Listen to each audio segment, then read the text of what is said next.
आपण पाहत आहात सुपरफास्ट 24 तास न्यूज, बातम्यांचा खरा वेग. स्वागत आहे सुपरफास्ट 24 तास मध्ये. मी आज आहे वसंतराव नाईक मराठवाडा कृषी विद्यापीठामध्ये.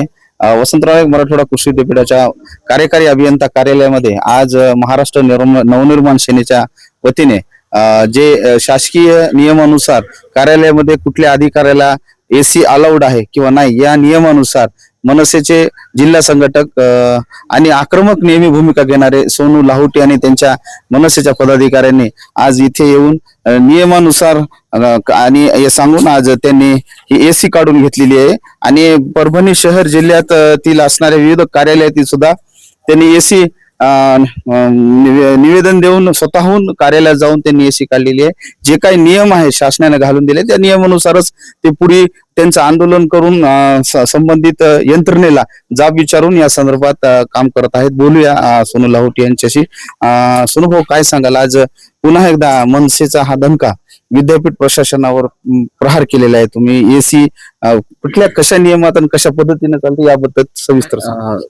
जर आपण बघितलं तर वसंतराव नाईक मराठवाडा कृषी विद्यापीठ म्हणजे जर आपण भारताच्या पूर्ण राज्य जर बघितले तर प्रत्येक राज्याला फक्त एकच युनिव्हर्सिटी आहे. बरं. फक्त महाराष्ट्र एकमेव असं एक राज्य आहे की ज्याला 4 युनिव्हर्सिटी आहेत. अच्छा, कृषी विद्यापीठ.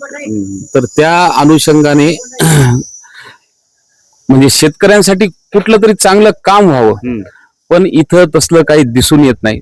कदाचित थोडंफार होतही असेल शेतकऱ्यांसाठी चांगलं काम, पण बाकी जर बघितलं आणि यांचं जर जुन्या लेखा परीक्षण अहवाल जर मी घेतले, ज्याच्याबद्दल मी वेळोवेळी आंदोलनही केलेलं आहे, त्याच्यात प्रचंड भरपूर घोटाळे दिसलेले आणि यांना विचारणारं कोणी नाहीये. आणि त्याच अनुषंगाने मी अजून एक पत्र त्यांना दिलं होतं की नियमबाह्य एसी आहेत ज्याची वेतन श्रेणी S30 नाही, तर त्यांना एसी लावण्यास मुभा नाही. तर माझ्या त्या निवेदनावर वसंतराव नाईक मराठवाडा कृषी विद्यापीठ यांनी एक परिपत्रक काढले, म्हणजे त्यांच्या अंतर्गत येणाऱ्या सर्व कार्यालयांना आणि एसी काढून घेण्यास सांगितलेलं आहे हे ते पत्र. आणि त्या पत्राच्या अनुषंगानं मी आज कार्यकारी अभियंता वनमा कृवी, मला वाटतं काहीतरी कशाळकर साहेब आहेत, त्यांना हे परिपत्रक दाखवलं आणि त्यांनी कुठलीही हुज्जत न घालता कुठलाही वाद न करता ते म्हणले हे तुमचं बरोबर आहे, आमचे एसी तुम्ही काढून घ्या. आणि त्या अनुषंगाने त्यांच्याच कार्यालयातील माणसांनी ह्यांना बोलवलेलं आहे आणि ते आता अनाधिकृत एसी सगळे काढून घेत आहेत. नियम काय सांगतो या पत्रानुसार? नियम असा आहे की त्याची वेतन श्रेणी 1,48,200 ते 2,18,200 आहे, त्यांनाच फक्त एसी लावण्यास मुभा आहे. म्हणजे त्याला आपल्याला म्हणता येईल की वेतन श्रेणी S30, 13 नाही, 13 नाही, S30. तर हे ज्यांचे आहे त्यांनाच एसी लावण्यास मुभा आहे. बाकीचे हे सगळे आज श्री गणेश आम्ही कार्यकारी अभियंता ह्या वनमा कृवी ह्या कार्यालयातून केलेला आहे. अजून आम्ही सगळीकडे फिरणार आहेत आणि जिथं जिथं असे नियमबाह्य एसी आहेत ते सगळे काढणार म्हणजे काढणार. अच्छा, म्हणजे ही आजची सुरुवात होती. आज कार्यकारी अभियंताच्या कार्यालयातली काढलेली. हो, बर.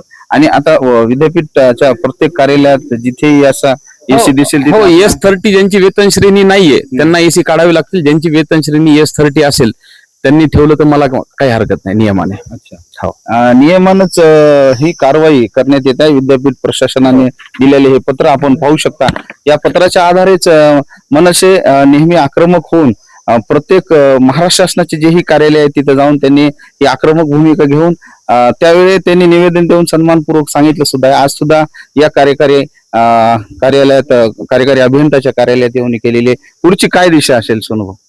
काय नाही, आता उद्या तर शनिवार रविवार सुट्टी आहे. सोमवारपासून परत प्रत्येक युनिव्हर्सिटीच्या इथल्या परभणीच्या वनमा कृवीच्या प्रत्येक कार्यालयाला भेट देणार. ज्यांची वेतन श्रेणी S30 आहे, काही प्रोफेसर लेक्चरर जे काही असतात त्यांची पगार जास्त तर ते एखाद्या वेतन श्रेणी S30 मध्ये असू शकतात, पण जे नाहीयेत त्यांच्या सगळ्यांची एसी आम्ही काढणार. निश्चितच ज्यांची वेतन श्रेणी नाहीये, या नियमात बसत नाही, या नियमानुसार विद्यापीठाच्या प्रत्येक कार्यालयातील एसी काढून घेण्यात येईल असा इशारा सुद्धा त्यांनी दिलेला आहे. व्हिडिओ जर्नलिस्ट अमर गालपाड्यासह मी राहुल वहिवाळ, मराठवाडा वसंतराव नाईक मराठवाडा कृषी विद्यापीठ परभणी.